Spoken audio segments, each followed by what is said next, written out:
Tapos bumili siya ng vehicles, dalawa sa mga vehicles dinonate sa dalawang elementary school, hindi man daw nagamit. May diferensya.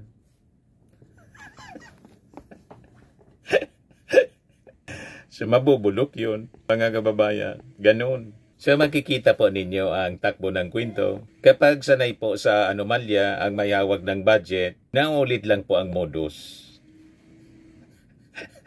O diba? Lalo pag halimbawa ay binoto ninyo sa 2028 election naging Pangulo. Lalong lalala. Buong Pilipinas na yung hawak niya. Sa DepEd ba nga lang. Tapos Office of the Vice President. Punong-puno mga kababayan ng problema. Sa paggastos nang hindi niya pera. Mahilig gumastos nang hindi niya pera. Walang pakundangan mga kababayan. Paka-approve ng budget niya. Lumipad agad pa padahig.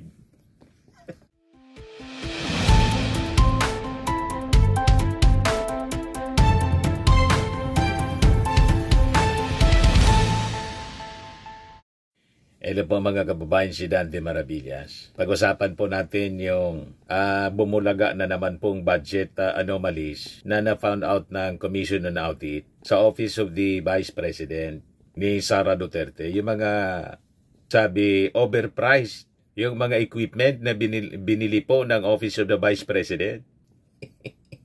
Paulit-ulit lang po ito, mga kababayan, hanggat nandyan si Sara. Kaya dapat talaga, tuluyan na po si Sara sa impeachment. Ang sabi, yung Makabayan Black plano na mag-file ng panibagong, i-refile yung impeachment case sa February 6. Kasi lapse na po mga kababayan yung 1-year ban. Ayan yung report ng Philippine Star.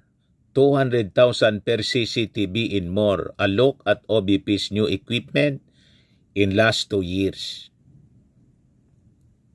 Vice President Sara Duterte's office acquired 7 CCTV units in 2024 at an average of 212,000 each, according to financial records released by the state auditors noong Monday. The Commission on Audit annual report for the OBP also listed the acquisition of 13 units of laptops valued at 3.92 million pesos or roughly 301,000 each. Matindi. COA's report released Monday detailed 76.11 million in property, plant equipment, acquisitions by Vice President Sara Duterte's office across 2024 and 2023, including vehicles, cameras, computer equipment, and other assets. They're specifically referred to as acquisitions because the equipment can either be purchased or donated, sabi dito sa balita. May pa. Beyond the accounting issues, COA identified deficiencies in OBP's Magnegosyo Tayo Day livelihood program. The office approved financial assistance to 138 beneficiaries, 128 individuals, and 10 non-governmental organizations without assessing feasibility and viability of their proposed projects. Auditors found this violated the program's manual of operations. Tapos bumili siya ng vehicles, dalawa sa mga vehicles dinonate sa dalawang elementary school, hindi man daw nagamit. May diferensya.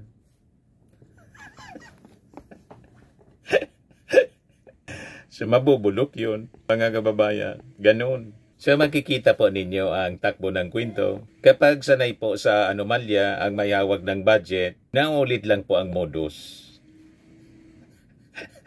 O diba? Lalo pag halimbawa ay binoto ninyo sa 2028 election naging Pangulo. Lalong lalala. Buong Pilipinas na yung hawak niya. Sa DepEd ba nga lang. Tapos Office of the Vice President. Punong-puno mga kababayan ng problema. Sa paggastos nang hindi niya pera. Mahilig gumastos nang hindi niya pera. Walang pakundangan mga kababayan. Paka-approve ng budget niya. Lumipad agad pa padahig. Yan si Sara Duterte mga kababayan. So ngayon, hindi na to nakakapagtaka ang nakakalula na mga overpriced equipment sa Office of the Vice President. Kasi nga po, nakasanayan na mula CCTV, laptops, MacBooks, aircons, mga vehicles, yung 19 motor vehicles. Ang halaga mga kababayan, 26 million. Motor vehicles yan. So wag nating kalimutan po, yung na-red flag notice of disallowance, 73 million ulit. At hindi pa na ibabalik mga kababayan ni Sara. Yung disallowed, 73 million, sabi ng COA. So talaga po yung impeachment laban kay Sara Duterte ay dapat na buhayin muli. Kasi hindi po natututo itong si Sara. Paulit-ulit lang ang kanyang ginagawa. Ginawa niya ito noon na naging subject ng kanyang impeachment. Ginawa ulit niya ngayon. Tulad mga kababayan ng lumalabas sa COA report. So makikita natin na yung Office of the Vice President kontaminado ng parihong modus, overpricing, manipulated accounting, missing controls, mga questionable procurement, ghost beneficiaries, and a full trail of red flags. Yan yung nakita po ng Commission on Audit, COA. So clone po siya ng 125 million na confidential funds. Hanggang ngayon, hindi na may paliwanag kasi in-archive imbes forthwith trial shall forthwith proceed. In-archive po ng mga kaalyado niyang senador. Kaya kasumpa yung senadong pinamumunuan noon ni Chis Escudero. Ng motion, hindi na niya magagawa ngayon kasi nagtatago na si Bato de la Rosa. Ginawa ni guided by the Holy Spirit daw siya. Sabi ni Bato de la Rosa, naging ghost na siya ngayon. Ghost senator, hindi na makita. O di ba, mga kababayan? Parehas yung formula na ginagamit nila sa confidential funds at dito ngayon sa pondo ng Office of the Vice President. Parehong pattern, mabilis, walang cost reasonableness, walang market comparison, walang maayos na dokumento. Halos overpriced lahat. You see? Kaya sabi ni Atty. Jesus Falsis, ang gandang infographic. Basta overpriced, alam mo na, may SOP or kickback, magic, matic yan. Ang OBP, sabi ni Mark Alcazar, ang meaning na ng OBP, overpriced transaction mula sa OBP. OBP, overpriced niya yung ang ibig sabihin ng OBP, overpriced, CCTV, ang OBP unit cost, 212,000 plus. Ang market price niya, 800 to 2,500 lang yung range ng price niya sa merkado. Yung laptop, 331,000 plus yung chinarge. Ang actual niyan sa market, yung model na binili nila, nasa 20,000 to 70,000 lang. Yung television unit na binili nila, 63,200.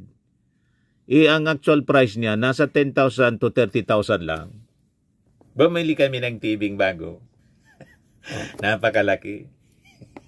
Ganyan man lang po ang presyo niya. Ang 30,000 po, napakalaki ng television. Nasa 40 inches yata, 48 inches. Parang home theater na po. Yung aircon, per unit, 73,500. Ang actual price niyan, ang range, 20,000 to 40,000 man lang. Alam natin yan, dito sa bahay po, 6 ang aircon ko, patong-patong. May aircon ako rito na parang bangko. Yung tanner, may aircon ako dito, ganyan. Tapos mga split type, window type.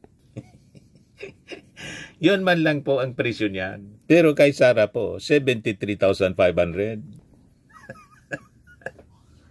Napakamahal yung per unit po. So makikita natin mga kababayan, mayroon siyang 76.11 million pre-purchases. Overpriced across the board.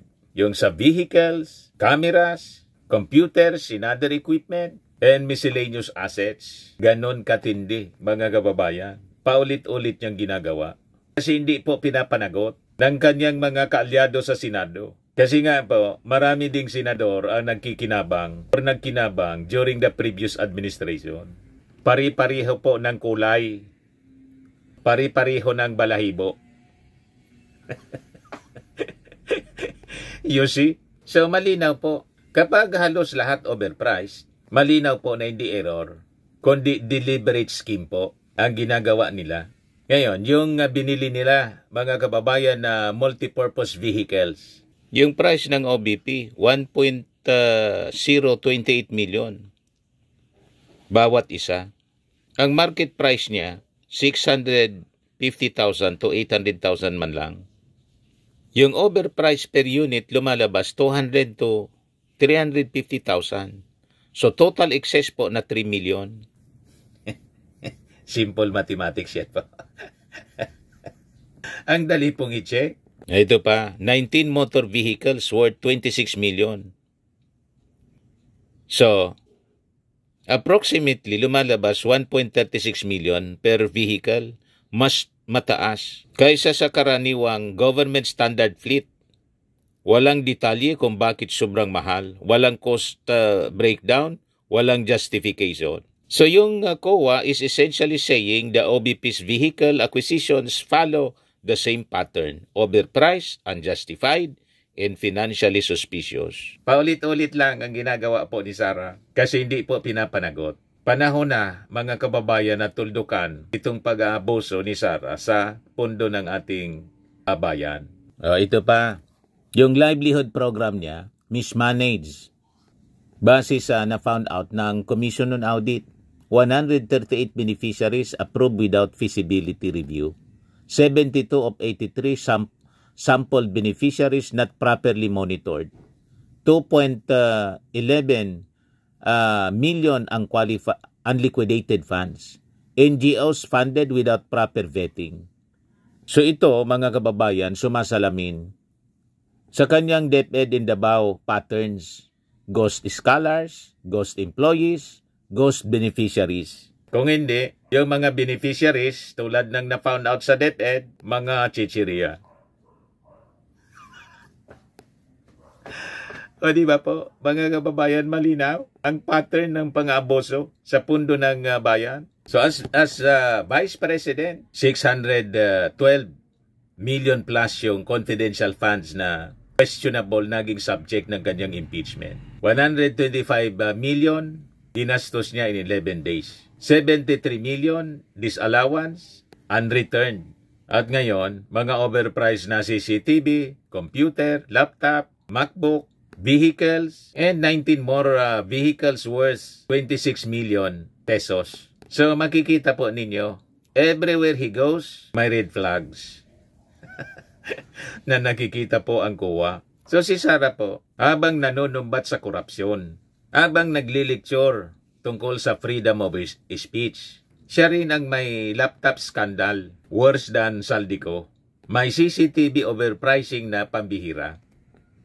Yan ang lumabas po sa COA report. Nag-admit publicly na nag-hire na siya ng assassin laban sa ating Pangulo, kay Lisa Marcos at kay Martin Romualdez. Umiwas sa impeachment, umiwas sa full COA inquiry, umiwas sa trial sa Senado. So makikita ninyo ang tapang niya sa kamera. Parang yung kapatid niyang si Pulong. Ready daw siya na umarap sa investigasyon. Ngayon, may sulat sa ICI. Nag-decline po. Pare-pareha sila. So bakit kailangan talaga na i-revive po yung impeachment case laban kay Sara Duterte? I-refile dapat. Kasi po si Sara is a repeat offender. Paulit-ulit niyang ginagawa. At ito'y makikita natin sa COA report mismo. And the anomalies keep growing. Public funds are bleeding. Yung pattern po talaga undeniable. Yung 73 million pesos worth ng disallowance, kinukumpirma lang po nito ang mali na gawain po ni Sara. At saka, hindi dapat pasanin natin ng taong bayan ang isang opisyal po na soki ng overpricing at mga anomalya tulad ng na-found out na naman po ng COA. So malinaw po mga kababayan, kung inuulit yung mga anomalies, irregularities sa paghawak ng kanyang pondo, dapat ulitin din po ang impeachment case. So tama lang po na i-revive yung impeachment case laban kay Sara Duterte. Tama po? Yeah, tama lang itong balita. Just in Makabayan to file impeachment raps versus Duterte in 2026. Sabi po ni ACT Teachers Party List Representative Antonio Tinio and Kabataan Party List Representative Renico, they would file a new complaint should the Supreme Court reject the House motion for reconsideration. Yes, so definitely, if the impeachment would really fail to push through now, then as soon as possible, if that is February of next year, definitely, we will relaunch that, sabi po ni Tinio.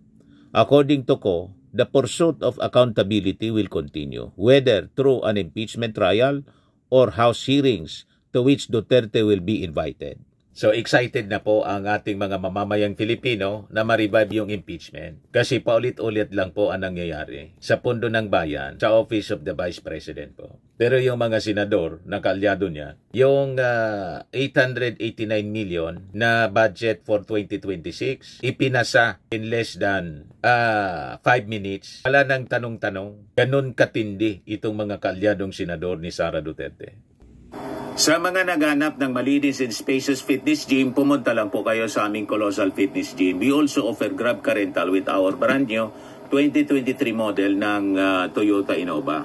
We also accept booking for those who are planning to travel via PAL, Cebu Pacific, and other airline companies, local and international, and bills payment for Meralco Bills, PLDT, Aleco Bills, etc. Ang Colossal Fitness Gym is located at 3rd floor Security Bank Building, Landco Business Park, Legazpi City, Albay. For inquiries, look for Chilon Maravillas. Contact number 0966-802-0949. Yan yung aming Innova. Lagi na pong matao sa amin. Pati mga foreigners po, tingnan ninyo. Mga British tourists sila. Ang lalaki ng katawan na, mga kababayan, nag-gym sa amin. Ito naman po, Indian National. Ito mga mga European sila. Ito naman yung bago naming product na binibenta online, Eye Glow Serum. Whitening po siya galing sa South Korea. Tingnan ninyo yung epekto sa aking anak na architect entrepreneur, Riz Maravillas. For inquiries, look for Riz Maravillas on FB. Ito naman po, Firmax Firming and Lifting Cream. Pinapahid po sa mga pulses and other affected area. Mainam po ito sa mga pains at paninigas ng mga kaso-kasuan. Ito po, Automax Radiant Serum. Sa mukha naman yung application. Anti-aging po siya. You will look 10 years younger than your age. Ito naman po yung bagong product naming binibenta online. I am Worldwide Amazing Pure Organic Barley Powder Drink Mix from Australia. Endorsed by cancer survivor, Actress Maritoni Fernandez. Mainam po siya sa mga cancer patients at for cancer prevention na rin po. For your inquiries, dumiretso na lang kayo sa Facebook account ng aking anak na architect entrepreneur, Riz Maravillas. Sa mga mahilig naman po sa mga imported bags and wallets, dumiretso na lang kayo kay Ma'am Eileen Rosales. Eileen Closet po. Nakabase siya po sa Amerika. Yan yung kanyang online store. Online selling po siya. Sa mga mahilig po sa pagpa-spa, try po ninyo dito sa Pamper City by OMG, your luxury escape, located at Asiana City, Parañaque City, Metro Manila.